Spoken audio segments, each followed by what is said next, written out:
നമ്മൾ ഇന്ന് പഠിക്കുന്നത് കാസർഗോഡ് ജില്ലയെ കുറിച്ചാണ്. കാസർഗോഡ് ജില്ല. അപ്പൊ നമ്മുടെ കാസർഗോഡ് ജില്ല നിലവിൽ വന്ന വർഷം ഏതാണ്? കാസർഗോഡ് ജില്ല നിലവിൽ വന്ന വർഷം ഏതാണ്?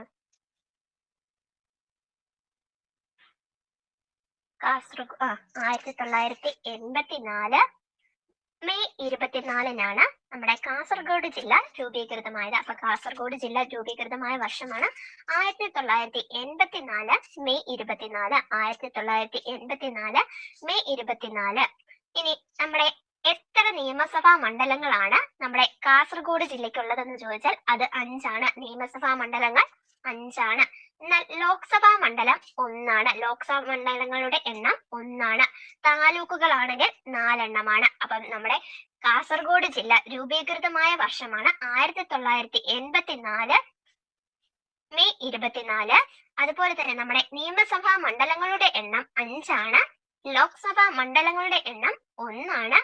താലൂക്കുകൾ 4. ഒന്നുകൂടെ പറയാം. നമ്മുടെ കാസർഗോഡ് ജില്ല നിലവിൽ വന്ന വർഷമാണ് 1984 മെയ് 24. അതുപോലെ തന്നെ ഇവിടെ എത്ര നിയമസഭാ മണ്ഡലങ്ങൾ ഉണ്ടെന്ന് ചോദിച്ചാൽ അത് 5. ലോക്സഭാ മണ്ഡലങ്ങൾ 1. താലൂക്കുകൾ 4. അപ്പൊ നിയമസഭാ മണ്ഡലങ്ങൾ 5, ലോക്സഭാ മണ്ഡലങ്ങൾ 1, താലൂക്കുകൾ 4. അപ്പം അത് ഓക്കെ ആണോ? അത്രയും ക്ലിയർ ആണോ? ഇനി നമ്മൾ പറയുന്നത് എന്ന് പറഞ്ഞാല് നമ്മുടെ കാസർഗോഡ് ജില്ലയെ പ്രാചീന കാലത്ത് എങ്ങനെയായിരുന്നു അറിയപ്പെട്ടുകൊണ്ടിരുന്നത്? കാസർഗോഡ് ജില്ല പ്രാചീന കാലത്ത് അറിയപ്പെട്ടിരുന്നത് ഹെർക്കുല എന്നാണ്. നമ്മുടെ പ്രാചീന രേഖകളിലും ചരിത്ര രേഖകളിലുമെല്ലാം കാസർഗോഡിനെ വിളിച്ചിരുന്ന പേരാണ് ഹെർക്കുല എന്നറിയപ്പെട്ടിരുന്നു. അതുപോലെ തന്നെ നമ്മുടെ കാസർഗോഡ് ജില്ലയുടെ പ്രത്യേകതകൾ എന്തൊക്കെയാണെന്ന് ചോദിച്ചാല് കേരളത്തിൽ ഏറ്റവും കൂടുതൽ നദികൾ ഒഴുകുന്ന ജില്ലയാണ്. നമ്മുടെ കാസർഗോഡ് ജില്ലയിലൂടെയാണ് ഏറ്റവും കൂടുതൽ നദികൾ ഒഴുകുന്നത്. അപ്പൊ കാസർഗോഡ് ജില്ലയിലൂടെയാണ് ഏറ്റവും കൂടുതൽ നദികൾ ഒഴുകുന്നത്. എത്ര നദികളാണെന്ന് ചോദിച്ചാൽ അത് 12 നദികളാണ് കാസർഗോഡ് ജില്ലയിലൂടെ ഒഴുകുന്നത്. അപ്പൊ കാസർഗോഡ് ജില്ലയിലൂടെ ഏറ്റവും കൂടുതൽ നദികൾ ഒഴുകുന്നു. നദികളുടെ എണ്ണം ചോദിച്ചാൽ 12 നദികളാണ്. അതുപോലെ തന്നെ കേരളത്തിൽ ഏറ്റവും കൂടുതൽ പുകയില ഉൽപ്പാദിപ്പിക്കുന്ന ജില്ല ഏതാണെന്ന് ചോദിച്ചാൽ അത് കാസർഗോഡ് ജില്ലയാണ്. അപ്പൊ കേരളത്തിൽ ഏറ്റവും കൂടുതൽ പുകയില ഉൽപ്പാദിപ്പിക്കുന്ന ജില്ലയാണ് കാസർഗോഡ്. അപ്പൊ കേരളത്തിൽ ഏറ്റവും കൂടുതൽ നദികൾ ഒഴുകുന്ന ജില്ല, കേരളത്തിൽ ഏറ്റവും കൂടുതൽ പുകയില ഉൽപ്പാദിപ്പിക്കുന്ന ജില്ല, ഇതെല്ലാം നമ്മുടെ കാസർഗോഡാണ്. അതുപോലെ തന്നെ ദൈവങ്ങളുടെ നാട് എന്നറിയപ്പെടുന്ന ജില്ലയാണ് കാസർഗോഡ്. ദൈവങ്ങളുടെ നാട് എന്നറിയപ്പെടുന്ന ജില്ലയാണ് കാസർഗോഡ്. ദൈവങ്ങളുടെ ജില്ല എന്നറിയപ്പെടുന്ന ജില്ലയാണ് കാസർഗോഡ്. അതുപോലെ തന്നെ കേരളത്തിന്റെ ഏറ്റവും വടക്കേ അറ്റത്തുള്ള ജില്ലയാണ്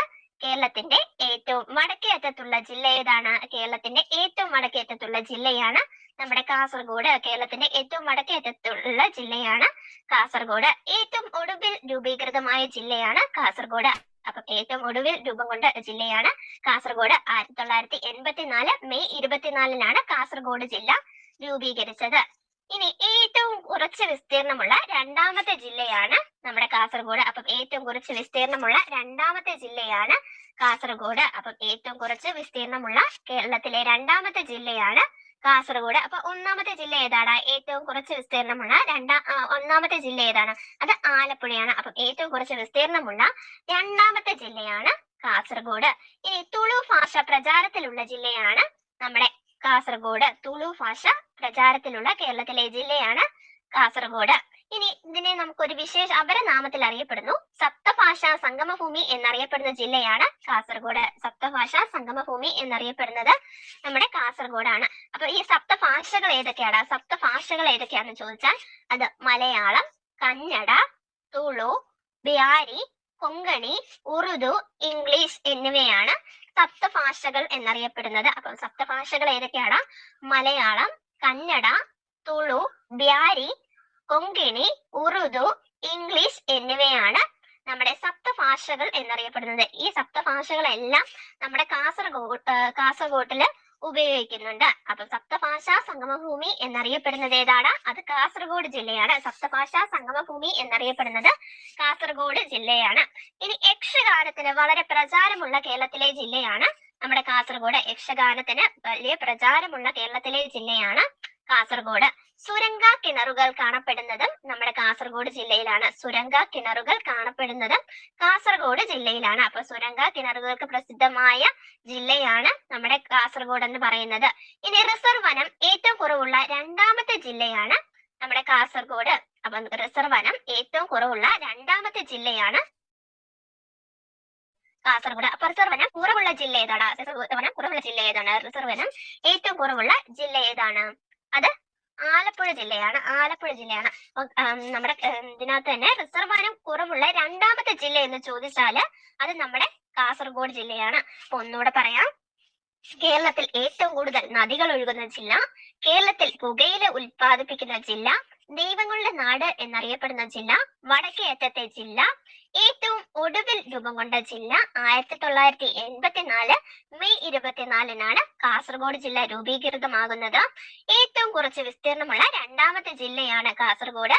ഏറ്റവും കുറച്ച് വിസ്തീർണമുള്ള ആദ്യത്തെ ജില്ല എന്ന് ചോദിച്ചാൽ അത് ഏതാണ്? ഏറ്റവും കുറച്ച് വിസ്തീർണമുള്ള ആദ്യത്തെ ജില്ല ഏതാണ്? അത് ആലപ്പുഴയാണ്. ആലപ്പുഴയാണ്. ഇനി തുളു ഭാഷ പ്രചാരത്തിലുള്ള കേരളത്തിലെ ജില്ലയാണ് നമ്മുടെ കാസർഗോഡ്.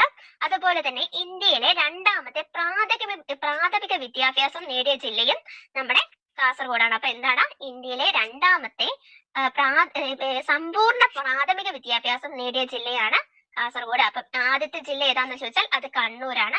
ഇന്ത്യയിലെ രണ്ടാമത്തെ സമ്പൂർണ്ണ പ്രാഥമിക വിദ്യാഭ്യാസം നേടിയ ജില്ലയാണ് കാസർഗോഡ്. ഇനി സപ്തഭാഷാ സംഗമഭൂമി എന്നറിയപ്പെടുന്നത് കാസർഗോഡാണ്. യക്ഷഗാനത്തിന് പ്രചാരമുള്ള കേരളത്തിലെ ജില്ലയും കാസർഗോഡാണ്.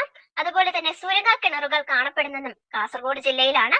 റിസർവ് വനം ഏറ്റവും കുറവുള്ള രണ്ടാമത്തെ ജില്ലയും കാസർഗോഡാണ്. ഇനിന്ന് പറഞ്ഞാല് ഒന്നാം കേരള നിയമസഭയിലേക്ക് ആദ്യമായി തിരഞ്ഞെടുക്കപ്പെട്ട വ്യക്തി എന്നറിയപ്പെടുന്നത് ആരാണ്? ഒന്നാം കേരള നിയമസഭയിലേക്ക് ആദ്യമായി തിരഞ്ഞെടുക്കപ്പെട്ട വ്യക്തി എന്നറിയപ്പെടുന്നത് അത് എം ഉമേഷ് റാവു ആണ്. എം ഉമേഷ് റാവു ആണ് ഒന്നാം കേരള നിയമസഭയിലേക്ക് ആദ്യമായി തിരഞ്ഞെടുക്കപ്പെട്ട വ്യക്തി. അപ്പൊ ഒന്നാം കേരള നിയമസഭയിലേക്ക് ആദ്യമായി തിരഞ്ഞെടുക്കപ്പെട്ട വ്യക്തിയാണ് എം ഉമേഷ് റാവു. എം ഉമേഷ് റാവു. ഇദ്ദേഹം ഏത് മണ്ഡലത്തിൽ നിന്നാണെന്ന് ചോദിച്ചാൽ അത് എവിടെയാണ്? അത് നമ്മുടെ മഞ്ചേശ്വരം മണ്ഡലമാണ്. മഞ്ചേശ്വരം. എതിരില്ലാതെ കേട്ടോടാ. എതിരില്ലാതെയാണ്. അപ്പൊ ഒന്നാം കേരള നിയമസഭയിലേക്ക് ആദ്യമായി എതിരില്ലാതെ തിരഞ്ഞെടുക്കപ്പെട്ട വ്യക്തിയാണ് എം ഉമേഷ് റാവു. മഞ്ചേശ്വരം മണ്ഡലത്തിൽ നിന്നാണ്. മഞ്ചേശ്വരം മണ്ഡലത്തിൽ നിന്നാണ്. അപ്പൊ ഒന്നാം കേരള നിയമസഭയിലേക്ക് ആദ്യമായി എതിരില്ലാതെ തിരഞ്ഞെടുക്കപ്പെട്ട വ്യക്തിയാണ് അത് നമ്മുടെ എം ഉമേഷ് റാവു ആണ്. എതിരില്ലാതെയാണ്. എതിരില്ലാതെ. അതാണ് എം ഉമേഷ് റാവു. മഞ്ചേശ്വരം മണ്ഡലമാണ്. രാജ്യത്തെ ആദ്യത്തെ സമ്പൂർണ്ണ രക്തദാന പഞ്ചായത്ത് എന്നറിയപ്പെടുന്നത് ഏതാണ്? രാജ്യത്തെ ആദ്യത്തെ സമ്പൂർണ്ണ രക്തദാന പഞ്ചായത്ത് എന്നറിയപ്പെടുന്നത് മടിക്കൈയാണ്. അപ്പൊ രാജ്യത്തെ ആദ്യത്തെ സമ്പൂർണ്ണ രക്തദാന പഞ്ചായത്തായി അറിയപ്പെടുന്നത് മടിക്കൈയാണ്. കേരളത്തിലെ ആദ്യത്തെ ജൈവ ഗ്രാമം സ്ഥാപിക്കുന്നത് എവിടെയാണ്? കേരളത്തിലെ ആദ്യത്തെ ജൈവ ഗ്രാമം സ്ഥാപിക്കുന്നത് എവിടെയാണ്? കേരളത്തിലെ ആദ്യത്തെ ജൈവ ഗ്രാമം സ്ഥാപിക്കുന്നത് നമ്മുടെ കാസർഗോഡ് ജില്ലയിലെ പനത്തടിയിലാണ്. കാസർഗോഡ് ജില്ലയിലെ പനത്തടിയിലാണ് കേരളത്തിലെ ആദ്യത്തെ ജൈവ ഗ്രാമം സ്ഥാപിക്കുന്നത്. അപ്പൊ കേരളത്തിലെ ആദ്യത്തെ ജൈവ ഗ്രാമം സ്ഥാപിക്കുന്നത് നമ്മുടെ കാസർഗോഡ് ജില്ലയിലെ പനത്തടിയിലാണ്. ഇത് ഏത് രാജ്യത്തിന്റെ സഹായത്തോടെയാണ് നടപ്പിലാക്കുന്നതെന്ന് ചോദിച്ചാൽ അത് ദക്ഷിണ കൊറിയയുടെ സഹായത്തോടെയാണ്. ദക്ഷിണ കൊറിയയുടെ സഹായത്തോടെയാണ് നമ്മുടെ കേരളത്തിൽ ആദ്യത്തെ ജൈവ ഗ്രാമം സ്ഥാപിക്കുന്നത്. അപ്പം കേരളത്തിൽ ആദ്യത്തെ ജൈവ ഗ്രാമം സ്ഥാപിക്കുന്നത് നമ്മുടെ കാസർഗോഡ് ജില്ലയിലെ പനത്തടിയിലാണ്. ഇത് ദക്ഷിണ കൊറിയ എന്ന രാജ്യത്തിന്റെ സഹായത്തോടെയാണ് ഈ പദ്ധതി നടപ്പിലാക്കുന്നത്. അപ്പം ദക്ഷിണ കൊറിയയുടെ സഹായത്തോടെയാണ് കേരളത്തിലെ ആദ്യത്തെ ജൈവ ഗ്രാമം എന്ന പദ്ധതി നടപ്പിലാക്കുന്നത്. വൈഫൈ സംവിധാനം ഏർപ്പെടുത്തിയ കേരളത്തിലെ ആദ്യത്തെ പഞ്ചായത്ത് ഏതാണ്? വൈഫൈ സംവിധാനം ഏർപ്പെടുത്തിയ കേരളത്തിലെ ആദ്യത്തെ പഞ്ചായത്താണ് തൃക്കരിപ്പൂർ. അപ്പം തൃക്കരിപ്പൂരാണ് വൈഫൈ സംവിധാനം ഏർപ്പെടുത്തിയ കേരളത്തിലെ ആദ്യത്തെ പഞ്ചായത്ത്. അപ്പം വൈഫൈ സംവിധാനം ഏർപ്പെടുത്തിയ കേരളത്തിലെ ആദ്യത്തെ പഞ്ചായത്താണ് തൃക്കരിപ്പൂർ. അത് കാസർഗോഡ് ജില്ലയിലാണ്. ഇനി നിർമ്മൽ ഗ്രാമ പുരസ്കാരം നേടിയ കേരളത്തിലെ ആദ്യത്തെ പഞ്ചായത്ത് ഏതാണ്? നിർമ്മൽ ഗ്രാമ പുരസ്കാരം ലഭിച്ച കേരളത്തിലെ ആദ്യത്തെ പഞ്ചായത്താണ് പീലിക്കോട്. അപ്പം നിർമ്മൽ ഗ്രാമ പുരസ്കാരം ലഭിച്ച കേരളത്തിലെ ആദ്യത്തെ പഞ്ചായത്താണ് പീലിക്കോട്. അതുപോലെ തന്നെ അപ്പം നമ്മുടെ ഇന്ത്യയിലെ ആദ്യത്തെ ഇ പേയ്മെന്റ് ഗ്രാമപഞ്ചായത്ത് എന്നറിയപ്പെടുന്നത് മഞ്ചേശ്വരമാണ്. അപ്പം കേരളത്തിലെ തന്നെ അതുപോലെ തന്നെ ഇന്ത്യയിലെ ആദ്യത്തെ ഇ പേയ്മെന്റ് ഗ്രാമപഞ്ചായത്ത് എന്നറിയപ്പെടുന്നത് നമ്മുടെ മഞ്ചേശ്വരമാണ്. അപ്പം ഇന്ത്യയിലെ ആദ്യത്തെ ഇ പേയ്മെന്റ് ഗ്രാമപഞ്ചായത്താണ് മഞ്ചേശ്വരം. കേരളത്തിലെ ആദ്യത്തെ മനുഷ്യനിർമ്മിത വനമായിട്ട് അറിയപ്പെടുന്നത് ഏതാണ്? കേരളത്തിലെ ആദ്യത്തെ മനുഷ്യനിർമ്മിത വനമായിട്ട് അറിയപ്പെടുന്നത് ഏതാണ്?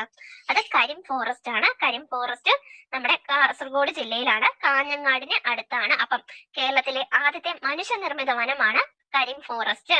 ഇത് കാസർഗോഡ് ജില്ലയിലാണ്. അപ്പൊ കേരളത്തിലെ ആദ്യത്തെ ഫിലമെന്റ് രഹിത പഞ്ചായത്ത് ഏതാണ്? കേരളത്തിലെ ആദ്യത്തെ ഫിലമെന്റ് രഹിത പഞ്ചായത്ത് ഏതാണ്? അത് പീലിക്കോടാണ്. അപ്പം നമ്മുടെ കേരളത്തിലെ ആദ്യത്തെ ഫിലമെന്റ് രഹിത പഞ്ചായത്താണ് പീലിക്കോട്. പീലിക്കോടിനെ ആദ്യത്തെ ഫിലമെന്റ് രഹിത പഞ്ചായത്തായി പ്രഖ്യാപിച്ച വർഷം ഏതാണ്? നമ്മുടെ ആദ്യത്തെ ഫിലമെന്റ് രഹിത പഞ്ചായത്തായിട്ട് പീലിക്കോടിനെ പ്രഖ്യാപിച്ച വർഷമാണ് 2018. 2018 ആദ്യത്തെ ഫിലമെന്റ് രഹിത പഞ്ചായത്തായിട്ട് നമ്മുടെ പീലിക്കോടിനെ പ്രഖ്യാപിക്കുന്നത്. ഇനി കേരളത്തിലെ ആദ്യത്തെ ചെന്തങ്ങ് നഗരം എന്നറിയപ്പെടുന്നത് ഏതാണ്? കേരളത്തിലെ ആദ്യത്തെ ചെന്തങ്ങ് നഗരം എന്നറിയപ്പെടുന്നത് ഏതാണ്? കേരളത്തിലെ ആദ്യത്തെ ചെന്തങ്ങ് നഗരം എന്നറിയപ്പെടുന്നത് നീലേശ്വരമാണ്. അപ്പം ഒന്നാം കേരള നിയമസഭയിലേക്ക് ആദ്യമായി എതിരില്ലാതെ തിരഞ്ഞെടുക്കപ്പെട്ട വ്യക്തി ആരാണ്? ഒന്നാം കേരള നിയമസഭയിലേക്ക് ആദ്യമായി എതിരില്ലാതെ തിരഞ്ഞെടുക്കപ്പെട്ട വ്യക്തിയാണ് എം ഉമേഷ് റാവു. അദ്ദേഹത്തിന്റെ മണ്ഡലം ചോദിക്കുകയാണെങ്കിൽ അത് മഞ്ചേശ്വരമാണ്. ഇനി രാജ്യത്തെ ആദ്യത്തെ സമ്പൂർണ്ണ രക്തദാന പഞ്ചായത്ത് ഏതാണ്? രാജ്യത്തെ ആദ്യത്തെ സമ്പൂർണ്ണ രക്തദാന പഞ്ചായത്ത് ഏതാണ്? അത് മടിക്കൈയാണ്. രാജ്യത്തെ ആദ്യത്തെ സമ്പൂർണ്ണ രക്തദാന പഞ്ചായത്ത്. ഇനി കേരളത്തിലെ ആദ്യത്തെ ജൈവ ഗ്രാമം സ്ഥാപിക്കുന്നത് എവിടെയാണ്? കേരളത്തിലെ ആദ്യത്തെ ജൈവ ഗ്രാമം സ്ഥാപിക്കുന്നത് എവിടെയാണ്? അത് കാസർഗോഡ് ജില്ലയിലെ പനത്തടിയിലാണ് നമ്മുടെ കേരളത്തിലെ ആദ്യത്തെ ജൈവ ഗ്രാമം സ്ഥാപിക്കുന്നത്. ഇത് ഏത് രാജ്യത്തിന്റെ സഹായത്തോടെയാണ് ഈ ജൈവ ഗ്രാമ പദ്ധതി നടപ്പിലാക്കുന്നത്? ഏത് രാജ്യത്തിന്റെ സഹായത്തോടെയാണ്? അത് നമ്മുടെ ദക്ഷിണ കൊറിയയുടെ സഹായത്തോടെയാണ് നമ്മുടെ ഇവിടെ കേരളത്തില് ആദ്യത്തെ ജൈവ ഗ്രാമം പദ്ധതി ആരംഭിക്കുന്നത്. അതുപോലെ തന്നെ വൈഫൈ സംവിധാനം ഏർപ്പെടുത്തിയ കേരളത്തിലെ ആദ്യത്തെ ഗ്രാമപഞ്ചായത്ത് ഏതാണ്? വൈഫൈ സംവിധാനം ഏർപ്പെടുത്തിയ കേരളത്തിലെ ആദ്യത്തെ പഞ്ചായത്ത് ഏതാണ്? അത് നമ്മുടെ തൃക്കരിപ്പൂരാണ് നമ്മുടെ വൈഫൈ സംവിധാനം ഏർപ്പെടുത്തിയ കേരളത്തിലെ ആദ്യത്തെ പഞ്ചായത്ത്. ഇനി നിർമ്മൽ ഗ്രാമ പുരസ്കാരം ലഭിച്ച കേരളത്തിലെ ആദ്യത്തെ പഞ്ചായത്ത് ഏതാണ്? നിർമ്മൽ ഗ്രാമ പുരസ്കാരം ലഭിച്ച കേരളത്തിലെ ആദ്യത്തെ പഞ്ചായത്താണ് നമ്മുടെ പീലിക്കോട്. നിർമ്മൽ ഗ്രാമ പുരസ്കാരം ലഭിച്ച കേരളത്തിലെ ആദ്യത്തെ പഞ്ചായത്താണ് നമ്മുടെ പീലിക്കോട്. അതുപോലെ തന്നെ ഇന്ത്യയിലെ ആദ്യത്തെ ഇ പേയ്മെന്റ് ഗ്രാമപഞ്ചായത്ത് എന്നറിയപ്പെടുന്നത് ഏതാണ്? ഇന്ത്യയിലെ ആദ്യത്തെ ഇ പേയ്മെന്റ് ഗ്രാമപഞ്ചായത്ത് എന്നറിയപ്പെടുന്നത് മഞ്ചേശ്വരമാണ്. ഇന്ത്യയിലെ ആദ്യത്തെ മനുഷ്യനിർമ്മിത വനമായിട്ട് അറിയപ്പെടുന്നത് ഏതാണ്? ഇന്ത്യയിലെ ആദ്യത്തെ മനുഷ്യനിർമ്മിത വനമായിട്ട് അറിയപ്പെടുന്നത് ഏതാണ്? ഇന്ത്യയിലെ ആദ്യത്തെ മനുഷ്യനിർമ്മിത വനമായിട്ട് അറിയപ്പെടുന്നത് നമ്മുടെ കരിം ഫോറസ്റ്റ് ആണ്. ഇത് കാസർഗോഡ് ജില്ലയിലാണ് സ്ഥിതി ചെയ്യുന്നത്. അതുപോലെ തന്നെ കേരളത്തിലെ ആദ്യത്തെ ഫിലമെന്റ് രഹിത പഞ്ചായത്ത് എന്നറിയപ്പെടുന്നത് ഏതാണ്? കേരളത്തിലെ ആദ്യത്തെ ഫിലമെന്റ് രഹിത പഞ്ചായത്ത് എന്നറിയപ്പെടുന്നത് പീലിക്കോടാണ്. ഏത് വർഷമാണടാ പീലിക്കോടിനെ ഫിലമെന്റ് രഹിത പഞ്ചായത്തായിട്ട് പ്രഖ്യാപിച്ചത്? 2018. കേരളത്തിലെ ആദ്യത്തെ ചെന്തങ്ങ് നഗരം എന്നറിയപ്പെടുന്നത് ഏതാണ്? കേരളത്തിലെ ആദ്യത്തെ ചെന്തങ്ങ് നഗരം എന്നറിയപ്പെടുന്നത് അത് നീലേശ്വരമാണ്. ഇനി നമ്മുടെ കേരളത്തിന്റെ ഏറ്റവും വടക്കേ അറ്റത്തുള്ള നദി എന്നറിയപ്പെടുന്നത് ഏതാണ്? നമ്മുടെ കേരളത്തിന്റെ ഏറ്റവും വടക്കേ അറ്റത്തുള്ള നദി എന്നറിയപ്പെടുന്നത് അത് മഞ്ചേശ്വരം പുഴയാണ്. മഞ്ചേശ്വരം പുഴയുടെ നീളം എത്രയാണ്?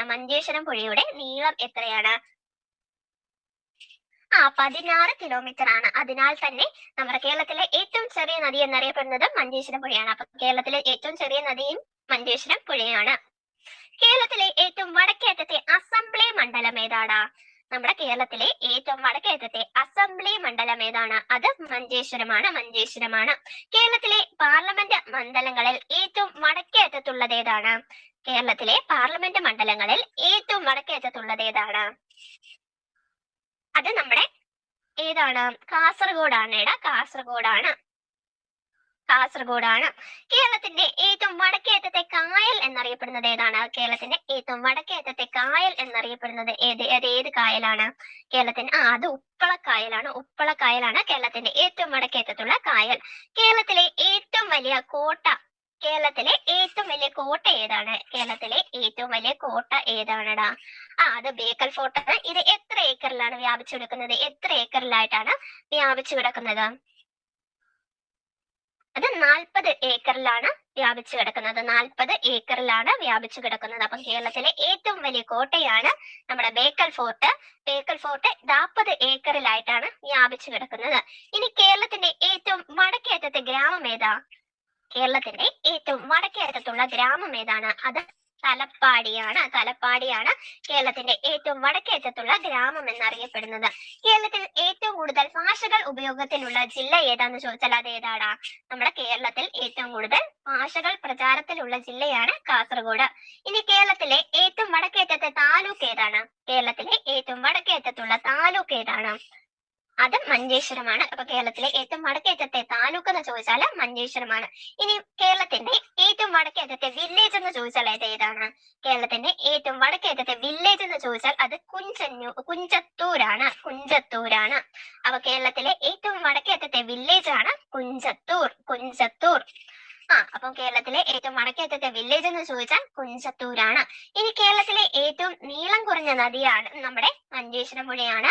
കേരളത്തിന്റെ ഏറ്റവും വടക്കേറ്റത്തെ റെയിൽവേ സ്റ്റേഷൻ ഏതാണ്? കേരളത്തിന്റെ ഏറ്റവും വടക്കേറ്റത്തെ റെയിൽവേ സ്റ്റേഷൻ ഏതാണ്? കേരളത്തിന്റെ ഏറ്റവും വടക്കേറ്റത്തെ റെയിൽവേ സ്റ്റേഷൻ ഏതാണ്? അത് മഞ്ചേശ്വരമാണ്. അപ്പൊ ഒന്നുകൂടെ പറയാം. നമ്മുടെ കേരളത്തിന്റെ ഏറ്റവും വടക്കേറ്റത്തെ നദി എന്നറിയപ്പെടുന്നത് ഏതാണ്? കേരളത്തിന്റെ ഏറ്റവും വടക്കേറ്റത്തെ നദി എന്നറിയപ്പെടുന്നത് മഞ്ചേശ്വരം പുഴയാണ്. കേരളത്തിലെ ഏറ്റവും വടക്കേറ്റത്തെ അസംബ്ലി മണ്ഡലം എന്ന് ചോദിച്ചാൽ അത് മഞ്ചേശ്വരമാണ്. ഇനി കേരളത്തിലെ പാർലമെന്റ് മണ്ഡലങ്ങളിൽ ഏറ്റവും വടക്കേറ്റത്തുള്ളത് കാസർഗോഡാണ്. അപ്പൊ കേരളത്തിലെ പാർലമെന്റ് മണ്ഡലങ്ങളിൽ ഏറ്റവും വടക്കേറ്റത്തുള്ളത് കാസർഗോഡാണ്. കേരളത്തിന്റെ ഏറ്റവും വടക്കേറ്റത്തെ കായൽ ഏതാണ്? കേരളത്തിന്റെ ഏറ്റവും വടക്കേറ്റത്തുള്ള കായൽ ഏതാണ്? അത് ഉപ്പള കായലാണ്. ഇനി കേരളത്തിന്റെ ഏറ്റവും വലിയ കോട്ടയായിട്ട് അറിയപ്പെടുന്നത് ഏതാണ്? കേരളത്തിലെ ഏറ്റവും വലിയ കോട്ടയായിട്ട് അറിയപ്പെടുന്നത് ഏതാണ്? അത് ബേക്കൽ ഫോർട്ട് ആണ്. ഇത് എത്ര ഏക്കറിലായിട്ടാണ് വ്യാപിച്ചു കിടക്കുന്നത്? എത്ര ഏക്കറിലാണ് വ്യാപിച്ചു കിടക്കുന്നത്? ഇത് 40 ഏക്കറിലാണ് വ്യാപിച്ചു കിടക്കുന്നത്. 40 ഏക്കറിലാണ് വ്യാപിച്ചു കിടക്കുന്നത്. കേരളത്തിന്റെ ഏറ്റവും വടക്കേറ്റത്തെ ഗ്രാമം ഏതാണ്? കേരളത്തിലെ ഏറ്റവും വടക്കേറ്റത്തുള്ള ഗ്രാമം ഏതാണ്? അപ്പൊ നമ്മുടെ കേരളത്തിലെ ഏറ്റവും വടക്കേറ്റത്തുള്ള ഗ്രാമം ഏതാണ്? കേരളത്തിന്റെ ഏറ്റവും വടക്കേറ്റത്തുള്ള ഗ്രാമം ഏതാണ്? അത് തലപ്പാടിയാണ്. നമ്മുടെ കേരളത്തിന്റെ ഏറ്റവും വടക്കേറ്റത്തുള്ള ഗ്രാമം എന്നറിയപ്പെടുന്നത് തലപ്പാടിയാണ്. അതുപോലെ തന്നെ ഏറ്റവും കൂടുതൽ ഭാഷകൾ പ്രചാരത്തിലുള്ള കേരളത്തിലെ ജില്ല ഏതാന്ന് ചോദിച്ചാലും കാസർഗോഡാണ്. അപ്പൊ കേരളത്തിൽ ഏറ്റവും കൂടുതൽ ഭാഷകൾ പ്രചാരത്തിലുള്ള ജില്ലയാണ് കാസർഗോഡ്. അതുപോലെ തന്നെ കേരളത്തിലെ ഏറ്റവും വടക്കേറ്റത്തെ താലൂക്ക് എന്നറിയപ്പെടുന്നത് ഏതാണ്? കേരളത്തിലെ ഏറ്റവും വലിയ താലൂക്ക് എന്നറിയപ്പെടുന്നത് ഏതാണ്? അത് കേരളത്തിലെ ഏറ്റവും വലിയ വടക്കേറ്റത്തെയാണ് ഏറ്റവും വടക്കേറ്റത്തുള്ള താലൂക്ക് എന്നറിയപ്പെടുന്നത് മഞ്ചേശ്വരമാണ്. ഇനി കേരളത്തിലെ ഏറ്റവും വടക്കേറ്റത്തുള്ള വില്ലേജ് ഏതാണ്? കേരളത്തിലെ ഏറ്റവും വടക്കേറ്റത്തുള്ള വില്ലേജ് ഏതാണ്? അത് കുഞ്ചത്തൂരാണ് കേരളത്തിലെ ഏറ്റവും വടക്കേറ്റത്തുള്ള വില്ലേജ് എന്ന് പറയുന്നത്. അപ്പം കേരളത്തിലെ ഏറ്റവും വടക്കേറ്റത്തുള്ള വില്ലേജ് ആണ് കുഞ്ചത്തൂർ എന്ന് പറയുന്നത്. അപ്പം കേരളത്തിലെ ഏറ്റവും വടക്കേറ്റത്തുള്ള റെയിൽവേ സ്റ്റേഷൻ ഏതാണ്? കേരളത്തിലെ ഏറ്റവും വടക്കേറ്റത്തുള്ള റെയിൽവേ സ്റ്റേഷൻ ഏതാണ്? അത് മഞ്ചേശ്വരമാണ്. ഇനി നമുക്ക് കുറച്ച് അപരനാമങ്ങള് അതുപോലെ തന്നെ പഴയ പേരുകള്. അപ്പൊ കേരളത്തിന്റെ ഊട്ടി എന്നറിയപ്പെടുന്നത് ഏത് പ്രദേശമാണ്? കേരളത്തിന്റെ ഊട്ടി എന്നറിയപ്പെടുന്നത് ഏത് പ്രദേശമാണ്? അത് റാണിപുരമാണ്. ഈ റാണിപുരത്തിന്റെ പഴയ പേരെന്താണ്? റാണിപുരത്തിന്റെ പഴയ പേരെന്താണ്? അത് മാടത്തുമല എന്നാണ്. മാടത്തുമല എന്നറിയപ്പെട്ടിരുന്നത് റാണിപുരമാണ്. അപ്പം കേരളത്തിന്റെ ഊട്ടി എന്നറിയപ്പെടുന്ന പ്രദേശമാണ് റാണിപുരം. ഈ റാണിപുരം പ്രാചീന കാലത്ത് അറിയപ്പെട്ടിരുന്നത് ഏത് പേരിലായിരുന്നു? മാടത്തുമല എന്നാണ്. അതുപോലെ തന്നെ കാസർഗോഡിന്റെ സാംസ്കാരിക തലസ്ഥാനം എന്നറിയപ്പെടുന്നത് ഏതാണ്? കാസർഗോഡിന്റെ സാംസ്കാരിക തലസ്ഥാനം എന്നറിയപ്പെടുന്നത് ഏതാണ്? കാസർഗോഡ് ജില്ലയുടെ സാംസ്കാരിക തലസ്ഥാനം എന്നറിയപ്പെടുന്നത് അത് നീലേശ്വരമാണ്. അപ്പം കാസർഗോഡിന്റെ സാംസ്കാരിക തലസ്ഥാനമാണ് നീലേശ്വരം. ഇന്നത്തെ ഹോസ്ദുർഗ് താലൂക്ക് പഴയ കാലത്ത് നീലേശ്വരം എന്ന നാട്ടുരാജ്യമായിരുന്നു. അപ്പം ഇന്നത്തെ നമ്മുടെ ഹോസ്ദുർഗ് താലൂക്ക് പഴയ കാലത്ത് നീലേശ്വരം എന്ന നാട്ടുരാജ്യമായിരുന്നു. അതുപോലെ തന്നെ കേരളത്തിന്റെ കൂർഗ് എന്നറിയപ്പെടുന്നത് ഏതാണ്? കേരളത്തിന്റെ കൂർഗ് എന്നറിയപ്പെടുന്നത് ഏതാണ്? കേരളത്തിന്റെ കൂർഗ് എന്നറിയപ്പെടുന്നത് മാലോമാണ്. അപ്പം കാസർഗോഡ് ജില്ലയിലെ മാലോമാണ് കേരളത്തിന്റെ കൂർഗ് എന്നറിയപ്പെടുന്നത്. കേരളത്തിന്റെ കൂർഗ് എന്നറിയപ്പെടുന്നത് ഒരു മലയോര പട്ടണമായ നമ്മുടെ മാലോമാണ്. കാസർഗോഡ് ജില്ലയിലെ ഒരു മലയോര പട്ടണമായ മാലോമാണ് കേരളത്തിന്റെ കൂർഗ് എന്നറിയപ്പെടുന്നത്. ഈ തൃക്കരിപ്പൂരിന്റെ പഴയ പേരെന്താണ്? തൃക്കരിപ്പൂരിന്റെ പഴയ പേരെന്താണ്? തൃക്കരിപ്പൂരിന്റെ പഴയ പേരെന്താന്ന് ചോദിച്ചാൽ അത് കരിപ്പുറമാണ്. തിരുക്കരിപ്പുറമാണ് നമ്മുടെ തൃക്കരിപ്പൂരായത്. അപ്പം തിരുക്കരിപ്പുറമാണ് പിന്നീട് തൃക്കരിപ്പൂരായിട്ട് മാറിയത്. പുറമാണ് പിന്നീട് തൃക്കരിപ്പൂരായിട്ട് മാറിയത്. ഈ പയസ്വിനി എന്നറിയപ്പെട്ടിരുന്ന നദി ഏതാണ്? പയസ്വിനി എന്നറിയപ്പെട്ടിരുന്ന നദി ഏതാണ്? പയസ്വിനി എന്നറിയപ്പെട്ടിരുന്ന നദി ഏതാണ്? അത് നമ്മുടെ ചന്ദ്രഗിരി പുഴയാണ് പയസ്വിനി എന്നറിയപ്പെട്ടിരുന്നത്. കാഞ്ഞങ്ങാട് കോട്ടയുടെ മറ്റൊരു പേരെന്താണ്? കാഞ്ഞങ്ങാട് കോട്ടയുടെ മറ്റൊരു പേരെന്താണ്? കാഞ്ഞങ്ങാട് കോട്ടയുടെ മറ്റൊരു പേരെന്താണ്? അത് ഹോസ്ദുർഗ് കോട്ട എന്നാണ്. ഹോസ്ദുർഗ് കോട്ട എന്നാണ്. ഈ യക്ഷഗാനത്തിന്റെ മറ്റൊരു പേരെന്താണ്? യക്ഷഗാനത്തിന്റെ മറ്റൊരു പേരെന്താണ്? യക്ഷഗാനത്തിന്റെ മറ്റൊരു പേരാണ് ബയലാട്ടം. അപ്പൊ കേരളത്തിന്റെ ഊട്ടി എന്ന് വിളിക്കപ്പെടുന്നത് ഏതാണ്? കേരളത്തിന്റെ ഊട്ടി എന്നറിയപ്പെടുന്നത് ഏതാണ്? കേരളത്തിന്റെ ഊട്ടി എന്നറിയപ്പെടുന്നത് റാണിപുരമാണ്. ഈ റാണിപുരം ആദ്യകാലങ്ങളിൽ അറിയപ്പെട്ടിരുന്ന പേരെന്താണ്? അത് മാടത്തുമല എന്നാണ്. കാസർഗോഡിന്റെ സാംസ്കാരിക തലസ്ഥാനം ഏതാണ്? കാസർഗോഡിന്റെ സാംസ്കാരിക തലസ്ഥാനം ഏതാണ്? കാസർഗോഡ് ജില്ലയുടെ സാംസ്കാരിക തലസ്ഥാനം എന്നറിയപ്പെടുന്നത് നീലേശ്വരമാണ്. അപ്പൊ ഇന്നത്തെ ഹോസ്ദുർഗ് താലൂക്ക് പഴയ കാലത്ത് ഏത് നാട്ടുരാജ്യത്തിന്റെ ഭാഗമായിരുന്നെന്ന് ചോദിച്ചാൽ അത് നീലേശ്വരമാണ്. അതുപോലെ തന്നെ ഈ നമ്മുടെ തൃക്കരിപ്പൂരിന്റെ പഴയ പേരെന്താണ്? തൃക്കരിപ്പൂരിന്റെ പഴയ പേരെന്താണ്? അത് തിരുക്കരിപ്പുറം എന്നാണ് തൃക്കരിപ്പൂരിന്റെ പഴയ നാമം. പയസ്വിനി എന്ന് പ്രാചീന കാലത്ത് അറിയപ്പെട്ടിരുന്ന നദി ഏതാണ്? പയസ്വിനി എന്ന് പ്രാചീന കാലത്ത് അത് ചന്ദ്രഗിരി പുഴയാണ്. കാഞ്ഞങ്ങാട് കോട്ടയുടെ മറ്റൊരു പേരെന്താണ്? കാഞ്ഞങ്ങാട് കോട്ടയുടെ മറ്റൊരു പേര് എന്താണ്? കാഞ്ഞങ്ങാട് കോട്ടയുടെ മറ്റൊരു പേരാണ് ഹോസ്ദുർഗ് കോട്ട. ഈ യക്ഷഗാനം വേറൊരു പേരിലും അറിയപ്പെടുന്നു. ആ പേരെന്താണ്? അത് ബയലാട്ടമാണ്.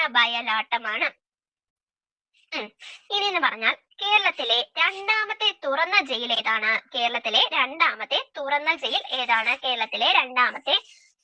ജയിൽ ഏതാണ്? അത് ചീമേനിയാണ്. അപ്പൊ കേരളത്തിലെ രണ്ടാമത്തെ തുറന്ന ജയിലാണ് നമ്മുടെ ചീമേനി. അതുപോലെ തന്നെ 1946 ചീമേനി എസ്റ്റേറ്റ് സമരം, തോൽവിറക് സമരം നടന്നത് നമ്മുടെ ചീമേനി എസ്റ്റേറ്റിലാണ്. അപ്പൊ എങ്ങനെയാണ് അതറിയത്തില്ലേ? 1946 തോൽവിറക് സമരം നടന്നതും ചീമേനിയിലാണ്. 1946 തോൽവിറക് സമരം നടന്നതും ചീമേനി എസ്റ്റേറ്റിലാണ്. അപ്പം ഈ തോൽവിറക് സമര നായിക എന്നറിയപ്പെടുന്നത് കാർത്യായനി അമ്മയാണ്. അപ്പൊ തോൽവിറക് സമര നായിക എന്നറിയപ്പെടുന്നത് കാർത്യായനി അമ്മയാണ്. ഇനി മല്ലികാർജുന ക്ഷേത്രം അത് അവിടുത്തെ പ്രതിഷ്ഠ ആരാന്ന് ചോദിച്ചാൽ ശിവനാണ്. മല്ലികാർജുന ക്ഷേത്രം സ്ഥിതി ചെയ്യുന്നത് കാസർഗോഡ് ജില്ലയിലാണ്. ഇത് ശിവനാണ് അവിടുത്തെ പ്രതിഷ്ഠ. എൻഡോസൾഫിൻ ദുരിതബാധിതരെ കൈപിടിച്ചുയർത്താൻ പുനരധിവാസ ഗ്രാമം നിർമ്മിക്കുന്നത് എവിടെയാണ്? എൻഡോസൾഫാൻ ബാധിതരെ കൈപിടിച്ചുയർത്താൻ വേണ്ടി പുനരധിവാസ ഗ്രാമം നിർമ്മിക്കുന്നത് മൂളിയാറിലാണ്. നമ്മുടെ എൻഡോസൾഫാൻ ബാധിതരെ കൈപിടിച്ചുയർത്താൻ വേണ്ടി പുനരധിവാസ ഗ്രാമം നിർമ്മിക്കുന്നത്. ഇനി നമ്മുടെ കാസർഗോഡ് ജില്ലയിലെ പ്രധാനപ്പെട്ട താലൂക്കുകൾ ഏതൊക്കെയാന്ന് ചോദിച്ചാൽ അത് ഏതൊക്കെയാന്ന് പറയാം. വെള്ളരിക്കുണ്ട്, ഹോസ്ദുർഗ്, അതുപോലെ തന്നെ മഞ്ചേശ്വരം, കാസർഗോഡ് എന്നിവയാണ് കാസർഗോഡ് ജില്ലയിലെ നമ്മുടെ താലൂക്കുകൾ. അപ്പൊ കാസർഗോഡ് ജില്ലയിലെ താലൂക്കുകളാണ് നമ്മുടെ വെള്ളരിക്കുണ്ട്, ഹോസ്ദുർഗ്, മഞ്ചേശ്വരം, കാസർഗോഡ് എന്നിവ. വെള്ളരിക്കുണ്ട്,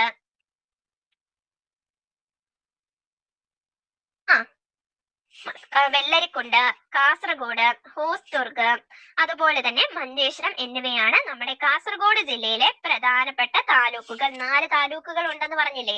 അവ 4 എണ്ണമാണ്. വെള്ളരിക്കുണ്ട്, ഹോസ്ദുർഗ്, മഞ്ചേശ്വരം, കാസർഗോഡ് എന്നിവ. ഇനി നമ്മുടെ ചന്ദ്രഗിരി കോട്ട കഴിപ്പിച്ചത് ആരാണ്? ചന്ദ്രഗിരി കോട്ട പണി കഴിപ്പിച്ചത് ആരാണ്? ചന്ദ്രഗിരി കോട്ട പണി കഴിപ്പിച്ചത് ആരാണ്? അത് 19-ാം നൂറ്റാണ്ടിൽ ശിവപ്പ നായ്ക്കരാണ് നമ്മുടെ ചന്ദ്രഗിരി കോട്ട പണി കഴിപ്പിക്കുന്നത്. അപ്പം 17-ാം നൂറ്റാണ്ടിൽ ശിവപ്പ നായ്ക്കരാണ് ചന്ദ്രഗിരി കോട്ട പണി കഴിപ്പിക്കുന്നത്. ഇനി ഹോസ്ദുർഗ് കോട്ട പണി കഴിപ്പിച്ചത് ആരാണ്? ഹോസ്ദുർഗ് കോട്ട പണി കഴിപ്പിച്ചത് ആരാണ്? ഹോസ്ദുർഗ് കോട്ട പണി കഴിപ്പിച്ചത് അത് ഇക്കേരി വംശത്തിലെ സോമശേഖര നായിക്കാണ്. ഇക്കേരി വംശത്തിലെ സോമശേഖര നായിക്കാണ് നമ്മുടെ ഹോസ്ദുർഗ് കോട്ട നിർമ്മിച്ചത്. അതുപോലെ തന്നെ നമ്മുടെ ബേക്കൽ കോട്ട നിർമ്മിച്ചത് ആരാണ്? ബേക്കൽ ഫോർട്ട് നിർമ്മിച്ചത് ആരാണ്? ബേക്കൽ ഫോർട്ട് അതും നമ്മുടെ ഇക്കേരി വംശത്തിലെ ശിവപ്പ നായ്ക്കരാണ്. അപ്പൊ നമ്മുടെ കാഞ്ഞങ്ങാട് കോട്ടയും അതുപോലെ തന്നെ ഈ ബേക്കൽ ഫോർട്ട് നിർമ്മിച്ചത് ശിവപ്പ നായ്ക്കരും. അതുപോലെ തന്നെ വേറൊരു കോട്ട ഉണ്ടായിരുന്നല്ലോ, ചന്ദ്രഗിരി അല്ല, ഹോസ്ദുർഗ് കോട്ടയും ആരാ നിർമ്മിച്ചത്? അത് സോമശേഖര നായ്ക്കരും. മറ്റേ ചന്ദ്രഗിരി കോട്ടയും ബേക്കൽ കോട്ടയും നിർമ്മിച്ചത് ശിവപ്പ നായ്ക്കരുമാണ്. മാറിപ്പോവല്ലേടാ. അപ്പൊ ചന്ദ്രഗിരി കോട്ടയും അതുപോലെ തന്നെ നമ്മുടെ ബേക്കൽ ഫോർട്ട് നിർമ്മിച്ചത് ആരാണ്? അത് രണ്ടും നിർമ്മിച്ചത് ശിവപ്പ നായ്ക്കരും. ഇനി ഹോസ്ദുർഗ് കോട്ട നിർമ്മിച്ചത് സോമശേഖര നായ്ക്കരുമാണ്. അപ്പൊ സോമശേഖര നായ്ക്കാണ് നമ്മുടെ ഹോസ്ദുർഗ് കോട്ട നിർമ്മിച്ചത്. അപ്പൊ നമ്മുടെ ഹോസ്ദുർഗ് കോട്ട നിർമ്മിച്ചത് ഇക്കേരി വംശത്തിലെ സോമശേഖര നായ്ക്കാണ്. അപ്പം ഇക്കേരി വംശത്തിലെ സോമശേഖര നായ്ക്കാണ് ഹോസ്ദുർഗ് കോട്ട നിർമ്മിച്ചത്. ഇനി ചന്ദ്രഗിരി കോട്ട അതുപോലെ തന്നെ ബേക്കൽ കോട്ട എന്നിവ നിർമ്മിച്ചത് ശിവപ്പ നായ്ക്കറാണ്. ഇനി നമ്മുടെ യക്ഷഗാനത്തിന്റെ ഉപജ്ഞാതാവ് എന്നറിയപ്പെടുന്നത് പാർത്ഥി സുബ്ബനാണ്. അപ്പം യക്ഷഗാനത്തിന്റെ ഉപജ്ഞാതാവ് എന്നറിയപ്പെടുന്നത് പാർത്ഥി സുബ്ബനാണ്. യക്ഷഗാനത്തിന്റെ പുനരുദ്ധാരണത്തിനായി യത്നിച്ച കന്നഡ സാഹിത്യകാരനാണ് ശിവരാമ കാരന്ത്. അപ്പം എന്താണ്? യക്ഷഗാനത്തിന്റെ പുനരുദ്ധാരണത്തിനായി യത്നിച്ച കന്നഡ സാഹിത്യകാരനാണ് ശിവരാമ കാരന്ത്. അപ്പം നമ്മുടെ കാസർഗോഡ് ആസ്ഥാനമായ സെൻട്രൽ യൂണിവേഴ്സിറ്റി അല്ലെങ്കിൽ കേന്ദ്ര യൂണിവേഴ്സിറ്റിയുടെ പ്രഥമ വൈസ് ചാൻസലർ ആരായിരുന്നു? നമ്മുടെ കാസർഗോഡ് ആസ്ഥാനമായിട്ടുള്ള നമ്മുടെ സെൻട്രൽ യൂണിവേഴ്സിറ്റി അല്ലെങ്കിൽ കേന്ദ്ര യൂണിവേഴ്സിറ്റിയുടെ പ്രഥമ വൈസ് ചാൻസലർ ആയത് ഡോക്ടർ ജാൻസി ജെയിംസ് ആണ്. ഇനി നമ്മുടെ കേന്ദ്ര തോട്ടവിള ഗവേഷണ കേന്ദ്രം സ്ഥിതി ചെയ്യുന്നത് എവിടെയാണ്? നമ്മുടെ കേന്ദ്ര തോട്ടവിള ഗവേഷണ കേന്ദ്രം സ്ഥിതി ചെയ്യുന്നത് കുഡ്ലു കാസർഗോഡാണ്. ഇനി കേന്ദ്ര സർവകലാശാലയുടെ നമ്മുടെ കേരളത്തിലെ ആസ്ഥാനം എവിടെയാണ് സ്ഥിതി ചെയ്യുന്നത്? കേന്ദ്ര സർവകലാശാലയുടെ കേരളത്തിലെ ആസ്ഥാനം സ്ഥിതി ചെയ്യുന്നത് നെയ്മാർ മൂലയാണ്. അപ്പം എങ്ങനെയാണ്? നമ്മുടെ കേന്ദ്ര സർവകലാശാലയുടെ കേരളത്തിലെ ആസ്ഥാനം സ്ഥിതി ചെയ്യുന്നത് നെയ്മാർ മൂലയാണ്. ഇനി നാളികേര ഗവേഷണ കേന്ദ്രം ഇവിടെയും ഒരെണ്ണം സ്ഥാപിതമായിട്ടുണ്ട്. അത് പീലിക്കോടാണ്. അപ്പം നമ്മുടെ നാളികേര ഗവേഷണ കേന്ദ്രം പീലിക്കോടും സ്ഥാപിതമായിട്ടുണ്ട്. അതുപോലെ റീജിയണൽ അഗ്രികൾച്ചറൽ റിസർച്ച് സ്റ്റേഷൻ സ്ഥിതി ചെയ്യുന്നത് എവിടെയാണ്? സ്ഥിതി ചെയ്യുന്നത് പീലിക്കോടാണ്. ഇനി ഗോവിന്ദ പൈ സ്മാരകം സ്ഥിതി ചെയ്യുന്നത് എവിടെയാണ്? സ്ഥിതി ചെയ്യുന്നത് മഞ്ചേശ്വരമാണ്. അപ്പം നമ്മുടെ കേന്ദ്ര തോട്ടവിള ഗവേഷണ കേന്ദ്രം കുഡ്ലു കാസർഗോഡ്. അതുപോലെ തന്നെ കേന്ദ്ര സർവകലാശാലയുടെ കേരളത്തിലെ ആസ്ഥാനം എന്ന് ചോദിച്ചാൽ അത് എവിടെയാണ്? നെയ്മാർ മൂല കാസർഗോഡ്. നാളികേര ഗവേഷണ കേന്ദ്രം Pilicode. Regional agricultural research station Pilicode. അതുപോലെ തന്നെ നമ്മുടെ ഗോവിന്ദ പൈ സ്മാരകം സ്ഥിതി ചെയ്യുന്നത് എവിടെയാണ്? അത് മഞ്ചേശ്വരമാണ്. അപ്പൊ കേരളത്തിലെ ഏക കായൽ ക്ഷേത്രം ഏതാണ്? കേരളത്തിൽ ഏക കായൽ ക്ഷേത്രം അല്ലെങ്കിൽ തടാക ക്ഷേത്രം എന്നൊക്കെ അറിയപ്പെടുന്നത് അത് അനന്തപുരം കായൽ ക്ഷേത്രമാണ്. അപ്പൊ നമ്മുടെ കേരളത്തിലെ ഏക തടാക ക്ഷേത്രം അല്ലെങ്കിൽ കേരളത്തിലെ ഏക കായൽ ക്ഷേത്രം എന്നൊക്കെ അറിയപ്പെടുന്നത് അനന്തപുരം കായൽ ക്ഷേത്രമാണ്. അനന്തപുരം കായൽ ക്ഷേത്രത്തിലെ ആരാധന മൂർത്തി ആരാണ്? നമ്മുടെ അനന്തപുരം കായൽ ക്ഷേത്രത്തിലെ ആരാധനാ മൂർത്തി ആരാണ്? അത് നമ്മുടെ മഹാവിഷ്ണുവാണ് അനന്തപുരം കായൽ ക്ഷേത്രത്തിലെ ആരാധനാമൂർത്തി എന്നറിയപ്പെടുന്നത്. അപ്പം അനന്തപുരം കായൽ ക്ഷേത്രത്തിലെ ആരാധനാമൂർത്തിയാണ് മഹാവിഷ്ണു. അതുപോലെ തന്നെ നമ്മുടെ അനന്തപുരം ക്ഷേത്രത്തിന്റെ കായലിൽ കാണപ്പെട്ടിരുന്ന ഈയിടെ മരിച്ചുപോയ അന്തരിച്ചല്ലോ ചത്തുപോയ മുതലയുടെ പേരെന്താണ്? അത് ബാബിയാണ്. അനന്തപുരം ക്ഷേത്രത്തിലെ ഈ കായലിൽ കണ്ടിരുന്ന മുതലയാണ് ബാബിയ എന്ന് പറയുന്നത്. അത് ഈ ഇടയ്ക്ക് മരിച്ചുപോയില്ലായിരുന്നോ?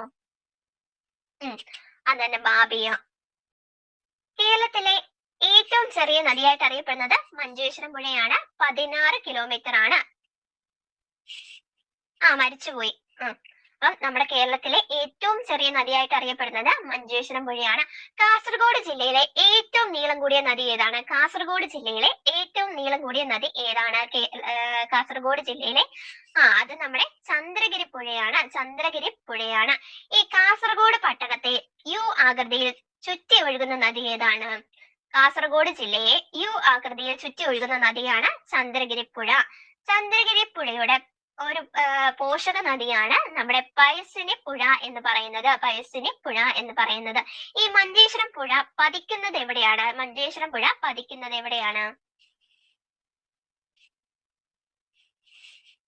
അത് നമ്മുടെ ഉപ്പള കായലിലാണ്.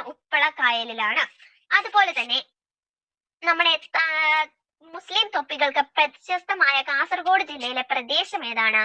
നമ്മുടെ മുസ്ലിം തൊപ്പികൾക്ക് പ്രചാരമായ ഈ കാസർഗോഡ് ജില്ലയിലെ പ്രദേശം ഏതാണ്? അത് തലക്കരയാണ്. തലയിലല്ലേടാ തൊപ്പി വെക്കുന്നത്, അങ്ങനെ ഓർത്താൽ മതി. മുസ്ലിം തൊപ്പികൾക്ക് പ്രശസ്തമായിട്ടുള്ള ഈ കാസർഗോഡ് ജില്ലയിലെ ഒരു പ്രദേശമാണ് തലക്കര എന്നറിയപ്പെടുന്നത്. ഇനി നമ്മുടെ പ്രധാനപ്പെട്ട വ്യക്തികള്, അതുപോലെ ആദ്യത്തെ തന്നെ നമ്മുടെ പി കുഞ്ഞിരാമൻ നായർ. നീളയുടെ കവി എന്നൊക്കെ അറിയപ്പെടുന്നില്ലേ? നീളയുടെ കവി എന്നറിയപ്പെടുന്നത് പി കുഞ്ഞിരാമൻ നായരാണ്. അദ്ദേഹം നമ്മുടെ കാസർഗോഡ് സ്വദേശിയാണ്. അതുപോലെ തന്നെ അറബി മലയാളം കവിയായ ടി ഉബൈദ്. അപ്പം അറബി മലയാളം കവിയായ ടി ഉബൈദും നമ്മുടെ കാസർഗോഡ് ജില്ലക്കാരനാണ്. ഇനി കന്നഡ കവിയായിട്ടുള്ള ഗോവിന്ദ പയ്യും ഇദ്ദേഹത്തിന്റെ സ്വദേശം നമ്മുടെ കാസർഗോഡാണ്. ഇനി പാർത്ഥി സുബ്ബൻ ആരായിരുന്നു? അദ്ദേഹം നമ്മുടെ യക്ഷഗാനത്തിന്റെ ഉപജ്ഞാതാവായ പാർത്ഥി സുബ്ബനും നമ്മുടെ കാസർഗോഡ് സ്വദേശിയാണ്. അതുപോലെ തന്നെ കാനായി കുഞ്ഞിരാമനും നമ്മുടെ കാസർഗോഡ് സ്വദേശിയാണ്. അപ്പൊ ആരൊക്കെയാണ്, ഏതൊക്കെ വ്യക്തികളാണ് ഇവിടുത്തെ ഉള്ളത്? പി കുഞ്ഞിരാമൻ നായർ, അദ്ദേഹം കവിയാണ്. അതുപോലെ തന്നെ ടി ഉബൈദ്, അറബി മലയാളം കവിയായ ടി ഉബൈദ്. ഇനി എം ഗോവിന്ദ പൈ, കന്നഡ കവിയായ എം ഗോവിന്ദ പൈ. അതുപോലെ തന്നെ യക്ഷഗാനത്തിന്റെ ഉപജ്ഞാതാവായ പാർത്ഥി സുബ്ബൻ. അതുപോലെ തന്നെ അപ്പൊ നമ്മുടെ പാർത്ഥി സുബ്ബൻ, യക്ഷഗാനത്തിന്റെ ഉപജ്ഞാതാവായ പാർത്ഥി സുബ്ബൻ, അതുപോലെ തന്നെ ശില്പിയായ കാനായി കുഞ്ഞിരാമൻ എന്നിവര് കാസർഗോഡ് സ്വദേശികളാണ്. അപ്പം നമ്മുടെ എൻഡോസൾഫാൻ ഇരകളുടെ നേർക്കാഴ്ച വരച്ചു കാട്ടിയ മനോജ് ഖാന സംവിധാനം ചെയ്ത മലയാള ചലച്ചിത്രം ഏതാണ്? നമ്മുടെ എൻഡോസൾഫാൻ ഇരകളുടെ നേർക്കാഴ്ച ചൂണ്ടിക്കാട്ടിയ മനോജ് ഖാന സംവിധാനം ചെയ്ത മലയാള ചലച്ചിത്രമാണ് അമീബ. കിട്ടിയോട? എൻഡോസൾഫാൻ ഇരകളുടെ അവസ്ഥ വരച്ചു കാട്ടിയ നമ്മുടെ മനോജ് ഖാന സംവിധാനം ചെയ്ത മലയാള ചലച്ചിത്രമാണ് അമീബ. അംബിക സുധൻ മങ്ങാടിന്റെ എൻമകജെ എന്ന നോവലിലെ കഥാപാത്രങ്ങൾ ആരൊക്കെയായിരുന്നു? അംബിക സുധൻ മങ്ങാടിന്റെ എൻമകജെ എന്ന നോവലിലെ കഥാപാത്രങ്ങൾ ആരൊക്കെയായിരുന്നു? അത് നീലകണ്ഠനും ദേവയാനിയുമാണ്. നീലകണ്ഠൻ, ദേവയാനി എന്നിവരാണ്. ഇനി നമ്മുടെ എൻഡോസൾഫാനെ കുറിച്ചാണ് പറയുന്നത്. കീടനാശിനിയായി ഉപയോഗിക്കുന്ന ഒരു ഓർഗാനോ സംയുക്തമാണ് എൻഡോസൾഫാൻ. നമ്മുടെ കീടനാശിനിയായിട്ട് ഉപയോഗിക്കുന്ന ഒരു ഓർഗാനോ സംയുക്തമാണ് നമ്മുടെ എൻഡോസൾഫാൻ എന്ന് പറയുന്നത്. ഇനി എൻഡോസൾഫാനിന്റെ മറ്റു പേരുകൾ എന്തൊക്കെയാണ്? അത് ബെൻസോപ്പിൻ എന്നറിയപ്പെടുന്നു. അതുപോലെ തന്നെ എൻഡോസെൽ എന്നറിയപ്പെടുന്നു, പാരിസൾഫാൻ എന്നറിയപ്പെടുന്നു, ഫേസർ എന്നറിയപ്പെടുന്നു. അപ്പം ബെൻസോപ്പിൻ, എൻഡോസെൽ, പാരിസൾഫാൻ, ഫേസർ, അതുപോലെ തന്നെ തിയോഡാൻ, തിയോനെക്സ് എന്നിവ എൻഡോസൾഫാന്റെ മറ്റു പേരുകളാണ്. അപ്പൊ അപ്പം എൻഡോസൾഫാൻ കീടനാശിനി മൂലം ഏറ്റവും കൂടുതൽ ദുരിതം അനുഭവിച്ച നമ്മുടെ കാസർഗോഡ് ജില്ലയിലെ ഗ്രാമങ്ങൾ ഏതൊക്കെയാണ്? നമ്മുടെ എൻഡോസൾഫാൻ കീടനാശിനി മൂലം ഏറ്റവും കൂടുതൽ ദുരിതം അനുഭവിച്ച കാസർഗോഡ് ജില്ലയിലെ ഗ്രാമങ്ങളാണ് സ്വർഗയും പെട്രയും. അതുപോലെ തന്നെ എൻഡോസൾഫാൻ മൂലം ദുരന്തം അനുഭവിച്ചവരെ കുറിച്ച് അംബിക സുമതൻ മങ്ങാട് രചിച്ച നോവൽ ഏതാണ്? എൻഡോസൾഫാൻ ദുരിതബാധിതരെ കുറിച്ചുള്ള അംബിക സുധൻ മങ്ങാടിന്റെ നോവലാണ് എൻമകജെ. ഇനി എൻഡോസൾഫാൻ സമര നായിക എന്നറിയപ്പെടുന്നത് ആരാണ്? എൻഡോസൾഫാൻ സമര നായിക എന്നറിയപ്പെടുന്നത് ആരാണ്? എൻഡോസൾഫാൻ സമര നായിക എന്നറിയപ്പെടുന്നത് ലീലാകുമാരി അമ്മയാണ്. ലീലാകുമാരി അമ്മയുടെ കൃതി ഏതാണ്? അമ്മയുടെ കൃതി ഏതാണ്? അത് ജീവദായിനിയാണ്. ജീവദായിനി എന്നതാണ് നമ്മുടെ ലീലാകുമാരി അമ്മയുടെ കൃതി. എൻഡോസൾഫാൻ മൂലം ദുരന്തം അനുഭവിച്ചവരെ കുറിച്ച് പഠിക്കാൻ കേന്ദ്ര സർക്കാർ നിയമിച്ച കമ്മീഷൻ ഏതായിരുന്നു? നമ്മുടെ എൻഡോസൾഫാൻ മൂലം ദുരിതം അനുഭവിച്ചവരെ കുറിച്ച് പഠിക്കാൻ കേന്ദ്ര സർക്കാർ നിയമിച്ച കമ്മീഷനാണ് CD മായി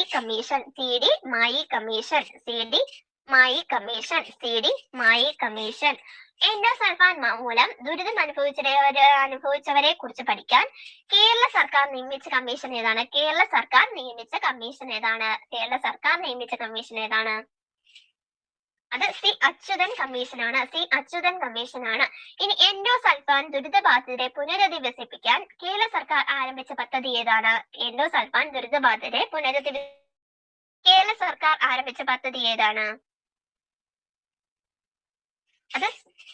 അത് സ്നേഹ സ്വാതന്ത്ര്യമാണ്. അപ്പം എൻഡോസൾഫാൻ ദുരിതബാധിതരെ പുനരധിവസിപ്പിക്കാൻ വേണ്ടി കേരള സർക്കാർ ആരംഭിച്ച പദ്ധതിയാണ് സ്നേഹസ്വാന്തനം. എൻഡോസൾഫാൻ നിർവീര്യമാക്കാൻ വേണ്ടി കേരള സർക്കാർ ആരംഭിച്ച പദ്ധതി ഏതാണ്? എൻഡോസൾഫാൻ നിർവീര്യമാക്കാൻ വേണ്ടി കേരള സർക്കാർ ആരംഭിച്ച പദ്ധതി അതേതാണ്? ഓപ്പറേഷൻ ബ്ലോസം സ്പ്രിംഗ് ആണ്. അപ്പം എൻഡോസൾഫാൻ നിർവീര്യമാക്കാൻ വേണ്ടി കേരള സർക്കാർ ആരംഭിച്ച പദ്ധതിയാണ് ഓപ്പറേഷൻ ബ്ലോസം സ്പ്രിംഗ് എന്ന് പറയുന്നത്. കേരളത്തിൽ നമ്മുടെ എൻഡോസൾഫാൻ നിരോധിച്ച വർഷം ഏതാണ്? കേരളത്തിൽ എൻഡോസൾഫാൻ നിരോധിച്ച വർഷം ഏതാണ്?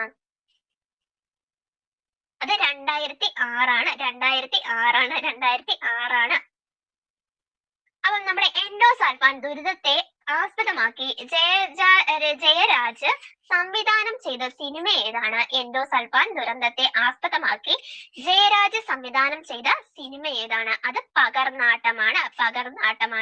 അപ്പം എൻഡോസൾഫാൻ ദുരന്തത്തെ ആസ്പദമാക്കി ജയരാജ് സംവിധാനം ചെയ്ത സിനിമയാണ് പകർന്നാട്ടം.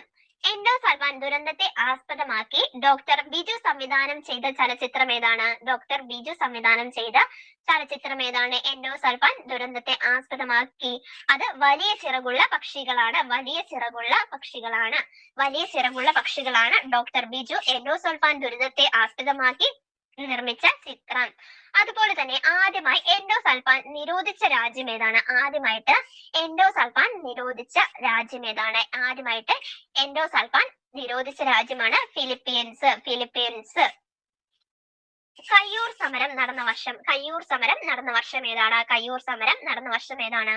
അത് 1941.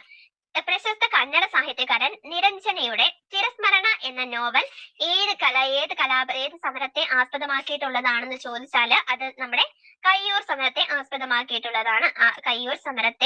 ആസ്പദമാക്കിയിട്ടുള്ളതാണ്. അതുപോലെ തന്നെ തുളു അക്കാദമിയുടെ ആസ്ഥാനം സ്ഥിതി ചെയ്യുന്നത് എവിടെയാണ്? തുളു അക്കാദമിയുടെ ആസ്ഥാനം സ്ഥിതി ചെയ്യുന്നത് മഞ്ചേശ്വരത്താണ്. തുളു അക്കാദമിയുടെ ആസ്ഥാനം സ്ഥിതി ചെയ്യുന്നത് മഞ്ചേശ്വരത്താണ്. അതുപോലെ തന്നെ ചെറുവത്തൂർ മത്സ്യബന്ധന തുറമുഖം സ്ഥിതി ചെയ്യുന്നത് കാസർഗോഡ് ജില്ലയിലാണ്. അപ്പം ചെറുവത്തൂർ മത്സ്യബന്ധന തുറമുഖം സ്ഥിതി ചെയ്യുന്നത് എവിടെയാണെന്ന് ചോദിച്ചാൽ അത് നമ്മുടെ കാസർഗോഡ് ജില്ലയിലാണ്. അപ്പം നമുക്ക് ക്ലാസ് സ്റ്റോപ്പ് ചെയ്താലോ?